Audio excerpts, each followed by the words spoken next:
Que Napoleão Bonaparte partiu do exército e se tornou imperador da França, todo mundo sabe. Mas o que pouca gente sabe é que outro militar francês acabou se tornando o rei da Suécia. Senhoras e senhores, bem-vindos ao canal Story2. Eu sou o professor Danilo e hoje vamos destrinchar a história de Jean Bernadotte. Mas antes de irmos para o vídeo, deixa eu te dar um recadinho rapidinho. Esse recado é para você que gosta de história, gosta do canal e gosta do meu conteúdo. Se você é essa pessoa, considere ser inscrito no Story2Flix, que é o clube de membros aqui do YouTube. Por um preço de uma paçoca, você se torna membro e recebe vídeos exclusivos toda semana. E se você se tornar membro hoje, já tem aí uma porrada de vídeos para você assistir e maratonar. Outra coisa que você pode seguir lá no Instagram ou na rede das dancinhas, porque tem vídeo curto todo dia, além de conteúdo nos stories. Dito isso, bora pro vídeo.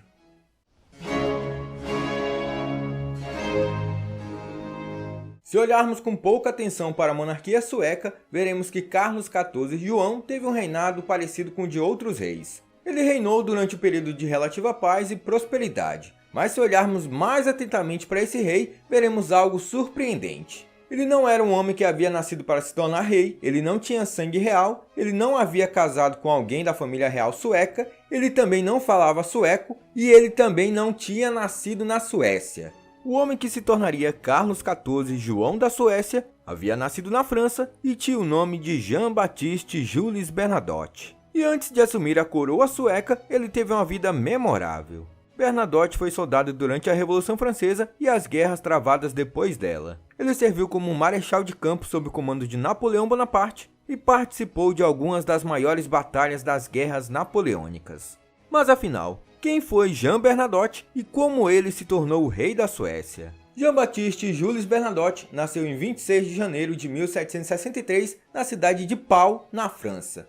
Isso mesmo, você não ouviu errado, ele nasceu na cidade de Pau. Eu tô aqui me segurando, mantendo a quinta série dentro de mim para não fazer nenhuma piada com essa cidade, mas saibam que ela existe. Aliás, toda cidade aqui no Brasil tem aquela plaquinha, né? I love o nome da cidade. Eu moro em Porto Velho, Rondônia, e tem a plaquinha aqui, I love Porto Velho. Será que lá tem I love?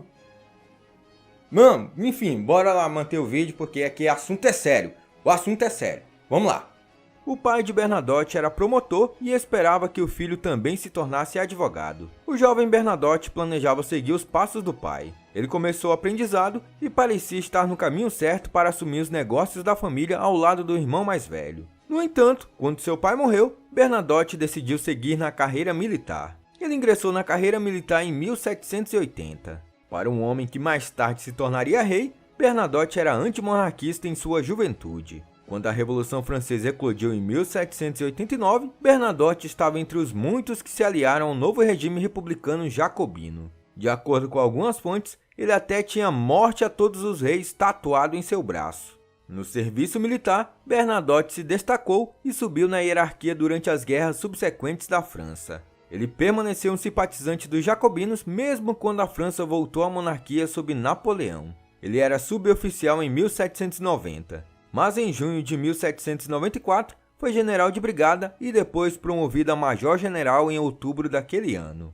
Depois de servir no exército do Reno, serviu sob o comando de Napoleão Bonaparte na campanha italiana em 1797. Bonaparte recebeu-o de braços abertos e encarregou-o de apresentar ao diretório as bandeiras regimentais capturadas do inimigo. A carta que acompanhava as bandeiras elogiava muito Bernadotte. Depois disso, ele passou a garantir a comunicação do que se passava na França para Napoleão, inclusive os golpes e tramas políticas que ocorriam no diretório. Os contatos que fez durante estes acontecimentos permitiram-lhe deixar o que considerava uma função júnior no exército italiano. Ele teve a oportunidade de mostrar seus talentos como embaixador em Viena, de fevereiro a abril de 1798, mas ele não se deu muito bem na Áustria. Sua missão foi interrompida quando a sua falta de tato deu ao governo austríaco a oportunidade de organizar um protesto popular contra a embaixada francesa. Como resultado, ele teve que se contentar com o comando do exército de observação no Baixo Reno. Suas forças logo foram reagrupadas em um contingente maior, e Bernadotte se viu respondendo ao general André Massena. No seu retorno a Paris, Bernadotte passeava pela cidade, e certa vez ele visitou José Bonaparte, que era irmão de Napoleão, e ele havia conhecido José durante a campanha na Itália. Através de José e Julie Claire, a esposa de José, ele conheceu Désiré Claire, que era irmã de Julie Claire e uma filha de um rico comerciante lá da França. E detalhe, ela havia sido namorada de Napoleão por 2 anos e só não foi esposa dele porque o pai dela não deixou. Resumindo, Bernadotte e Desirée acabaram se conhecendo, tereréu, se apaixonaram e se casaram em 1798. Além de ser uma união política benéfica para Bernadotte, o casamento com Desirée lhe deu um dote inimaginável. E como eu havia falado no vídeo de José Bonaparte, vai ter um vídeo exclusivo para membros sobre Desirée Claire. Então, se você não é membro, torne-se membro que você vai conferir esse vídeo exclusivo. E se você já é membro, vá lá, confira. Em 1799, Bernadotte recebeu a chefia das Forças Armadas de Paris de Paul Barras, que era simplesmente o líder do diretório. Pouco depois, ele foi aconselhado por ajudantes de José Bonaparte a apoiar o golpe de estado contra Barras e o diretório, aquele que viria a ser conhecido como 18 do Brumário de Napoleão Bonaparte. Como chefe das forças armadas da cidade, Bernadotte não tomou parte das ações do golpe, mas também não fez nada para impedir. Dessa forma, Napoleão chegava ao poder como cônsul na França. Algumas semanas antes, em 4 de julho, Desirée, que estava grávida desde o final do ano anterior, deu à luz ao único filho do casal, José Francisco Oscar Bernadotte.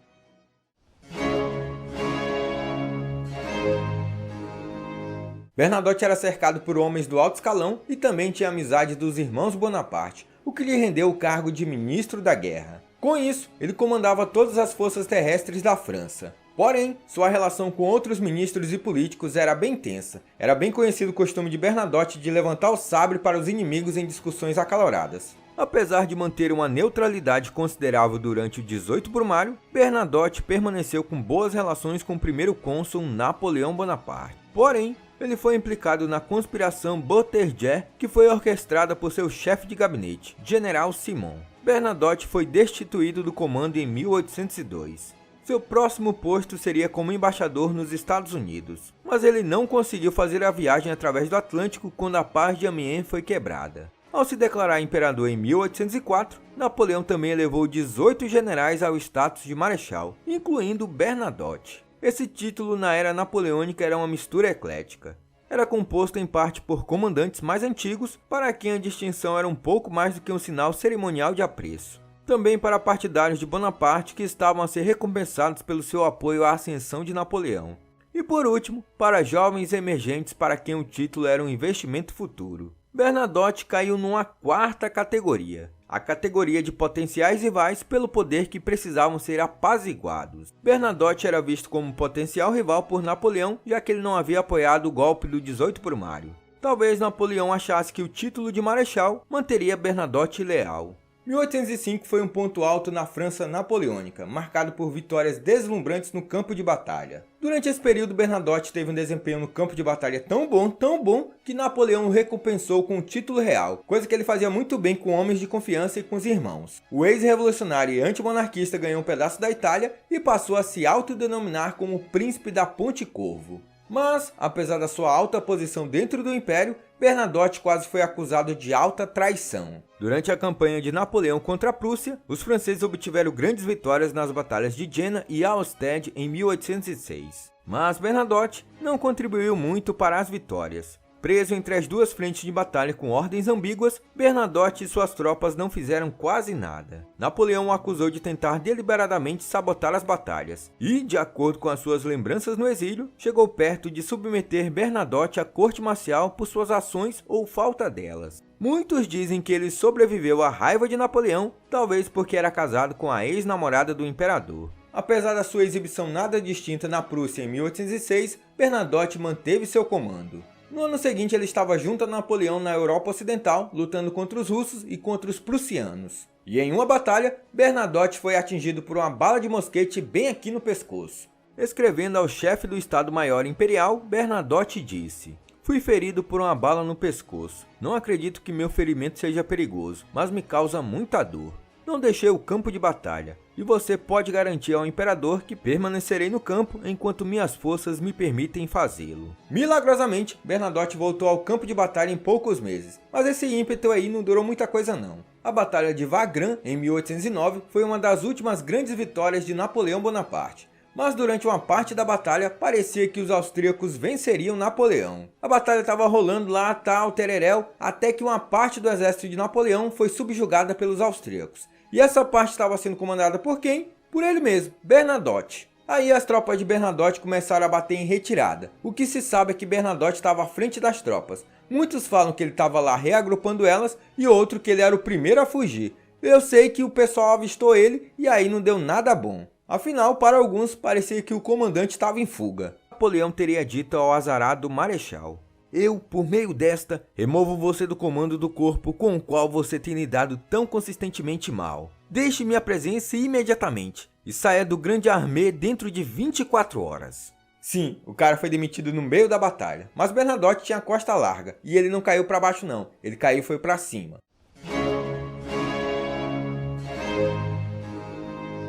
Em 1809, o rei sueco Gustavo Adolfo IV, sob pressão, cedeu aos russos mais da metade do seu território, que atualmente faz parte da Finlândia. O rei tinha o objetivo de evitar uma guerra contra os russos. Desde que Carlos XII da Suécia foi derrotado por Pedro Grande na Batalha de Poltava em 1709, os suecos, sempre que podem, envolvem-se o mínimo possível nos conflitos europeus.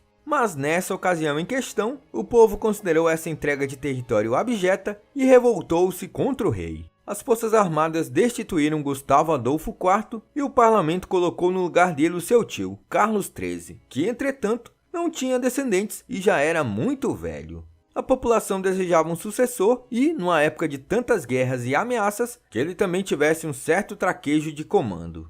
Foi então que um determinado conde sueco, conhecido como Conde Mirne, decidiu agir por sua conta e risco. Ele simplesmente foi para Paris e convidou Bernadotte para ser o herdeiro da coroa sueca. Napoleão considerou o conde um psicopata, porque a Suécia nunca despertou simpatia da França e nunca foi aliada dos franceses. Ele também considerava que havia milhares de marechais bem melhores do que Bernadotte e que poderiam ser melhores reis da Suécia. E a reação na Suécia foi tipo a do Napoleão. Quando o conde bateu os pés lá, o parlamento mandou prendê-lo. Entretanto, para a surpresa geral da nação, a população sueca gostou da ideia de Bernadotte ser o rei deles. Apesar de alterar a sequência dinástica, era uma pessoa como Bernadotte que os suecos estavam querendo. E o rei também se convenceu. Em 1810, Bernadotte foi eleito príncipe da coroa sueca e abandonou o catolicismo, tornando-se luterano, que era uma das coisas que ele tinha que fazer para se tornar herdeiro da coroa sueca. Assim, Carlos XIII adotou-o então como seu sucessor, com o nome de Carlos João. Depois disso, Bernadotte passou a comandar o exército sueco. Mas por que, dentre todos os marechais e militares de Napoleão, justo Bernadotte ser escolhido o herdeiro da coroa sueca? Bem, a resposta exige que a gente volte um pouquinho no tempo na malfadada campanha de Bernadotte em 1806, lá na Prússia. À medida que as hostilidades naquela região diminuíam, Bernadotte fez prisioneira uma divisão de suecos enviada para ajudar seus aliados prussianos. Bernadotte foi tão educado com os prisioneiros suecos e tão complacente com os oficiais que o líder da divisão, Conde Mörner, lembrou-se dele quando chegou a hora de selecionar o homem que seria o rei da Suécia. Os primeiros dias de Bernadotte como príncipe herdeiro da Suécia viram o país tomar um rumo neutro nas sempre violentas guerras napoleônicas. Essa neutralidade terminou no início de 1812, quando Napoleão tomou o que era então território sueco na Pomerânia, atual norte da Alemanha. Assim, a Suécia entrou na briga com Bernadotte como comandante de suas forças. Bernadotte e os suecos desempenharam papel na derrota de Napoleão na Batalha de Leipzig em 1813. Que envolveu o maior número de tropas de qualquer confronto no campo de batalha europeu até a Primeira Guerra Mundial. E sim, o cara lutou contra o ex-chefe. Outra coisa é que ele também se tornou o rei da Noruega. A Dinamarca esteve do lado perdedor das guerras napoleônicas, e o Tratado de Kiel, de 1814, forçou o país a ceder a Noruega à Suécia. A Noruega recusou-se a aceitar o tratado a princípio, mas Bernadotte invadiu o país e reprimiu qualquer levante.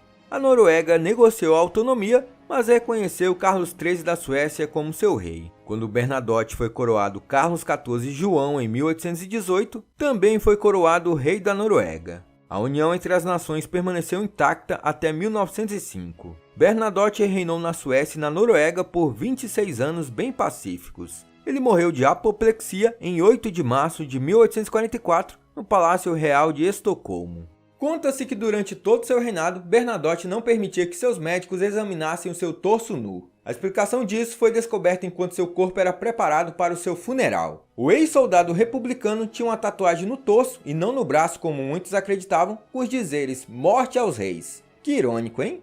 Bernadotte foi sucedido pelo seu filho, que se tornou o rei Oscar I. Os monarcas na Suécia ainda continuam a descender de Carlos XIV João, vulgo Bernadotte. O atual rei da Suécia, Carl XVI Gustaf, é o tataraneto do homem anteriormente conhecido como Jean Bernadotte. Agora, o mais louco de tudo que eu falei nesse vídeo vem agora. A rainha da Suécia é metade brasileira. Em 1972, durante os Jogos Olímpicos de Munique, o rei sueco conheceu Silvia de Toledo. Ela havia nascido em 1943, era filha de um industrial alemão e de uma brasileira.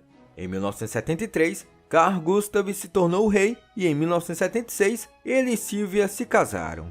É um fato curioso, portanto, que a rainha da Suécia tenha cidadania brasileira e fale português, como qualquer um de nós. Mas Silvia fala fluentemente 6 idiomas, o que é próprio da realeza, tendo se especializado em espanhol. Ela é também especialista na língua de sinais. Ela já veio várias vezes ao Brasil. O casal real sueco tem 3 filhos: Victoria, a herdeira do trono, Carlos Felipe e Madalena. Silvia viveu em São Paulo dos 4 até os 13 anos de idade. E quem sabe em um futuro próximo faça um vídeo sobre ela aqui no canal. Isso é, se vocês quiserem esse vídeo, comenta aqui. Então é isso, pessoal, chegamos